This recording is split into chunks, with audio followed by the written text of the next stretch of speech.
Operation सिंदूर पर बहस की शुरुआत होने वाली है। लोकसभा में रक्षा मंत्री राजनाथ सिंह बहस की शुरुआत करेंगे। कल राज्यसभा में ऑपरेशन सिंदूर पर बहस होगी। हमारे साथ राज्यसभा में कांग्रेस पार्टी के उपनेता प्रमोद तिवारी है। प्रमोद जी, पूरी तैयारी सरकार की तरफ से, राजनाथ सिंह, अमित शाह से लेकर एस जयशंकर, सब लोग बोलेंगे, प्राइम मिनिस्टर इंटरवीन करेंगे। 2-3 सवाल यक्ष प्रश्न के रूप में रहेंगे। मुझे पूरी उम्मीद है सरकार भागेगी नहीं, प्रधानमंत्री जवाब देंगे। पहली बात, एक सप्ताह अगर पूरे सदन का काम नहीं हो पाया तो ये अनिश्चितता के निर्णय की वजह से अगर सोमवार को ही एक्सेप्ट कर लेते और चर्चा हो जाती तो सदन का एक सप्ताह बच जाता। निर्णय की चूक प्रधानमंत्री। दूसरा, 25 बार ट्रंप कह चुके हैं कि उन्होंने सीज फायर कराया, प्रधानमंत्री को जवाब देना होगा। बार बार वो ये भी कह रहे हैं कि 5 युद्धक विमान मार गिराए गए थे, प्रधानमंत्री को इसका भी जवाब देना होगा। देश सच्चाई जानना चाहता है, देश जानना चाहता है कि वो कौन आतंकवादी थे जिन्होंने हमारी 26 बहनों के मांग का सिंदूर उजाड़ा है, वो कहां है। देश चाहता है उन्हें जमींदोज कर दिया जाए, वो सजा दी जाए कि फिर कोई हमारी बहनों के मांग के सिंदूर को उजाड़ने का साहस न कर सके। ऐसी सजा इन 5 आतंकवादियों को दी जानी चाहिए।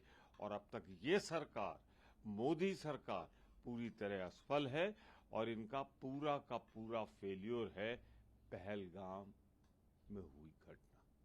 कांग्रेस पार्टी भी अपनी पूरी ताकत झोंकेगी। लोकसभा में राहुल गांधी हों या मल्लिकार्जुन खड़गे राज्यसभा में हों, तमाम अपने बड़े नेताओं को बोलने का मौका देगी।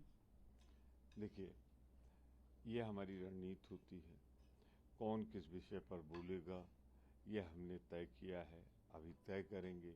आने तो दीजिए, आपके सामने सारी चीजें आ जाएंगी।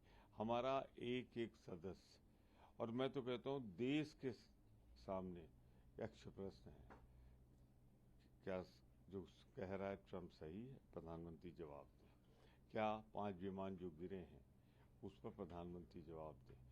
कहां हैं वो आतंकवादी, देश उनको देखना चाहता है। एक ऐसी सजा जिससे दोबारा कोई आतंकवादी हिम्मत न कर सके करने की। और मैं पूछना चाहता हूं, नैतिक अधिकार, नैतिक प्रश्न कि पहलगाम में हमारी पूरी तरह इंटेलिजेंस फेल्यूर था कि नहीं था।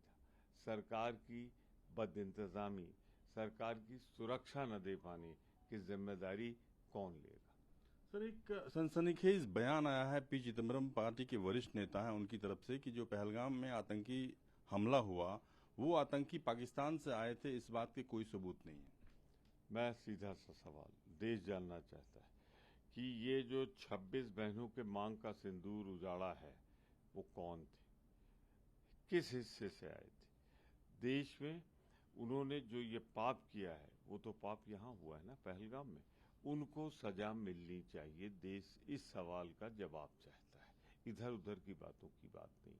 सवाल सीधा सा है, जो भी आतंकवादी हो, जहां भी हो, जमीन के अंदर खो गए, आसमान निकल गया, उनको ये जवाब देश को चाहिए। एक आखिरी सवाल कि मोहन भागवत का केरल में एक बयान आया है जिसमें उन्होंने कहा है कि भारत एक व्यक्तिवाचक संज्ञा है और इसका अनुवाद नहीं होना चाहिए। उन्होंने ये भी कहा कि हम बोलते हैं, लिखते समय भारत को भारत ही रखना चाहिए, उसका ट्रांसलेट इंडिया नहीं करना चाहिए।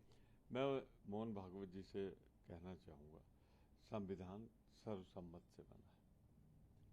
संविधान में जो लिखा है उसे मिटाया नहीं जा सकता। ये इच्छा बार बार आरएसएस की और बीजेपी की संविधान बदला जाए, ये संविधान खत्म किया जाए, ये उसी की वानगी है। धन्यवाद हमसे बातचीत करने के लिए। कैमरा पर्सन अम्बेनाथ के साथ रमन कुमार, दिल्ली न्यूज़ 24।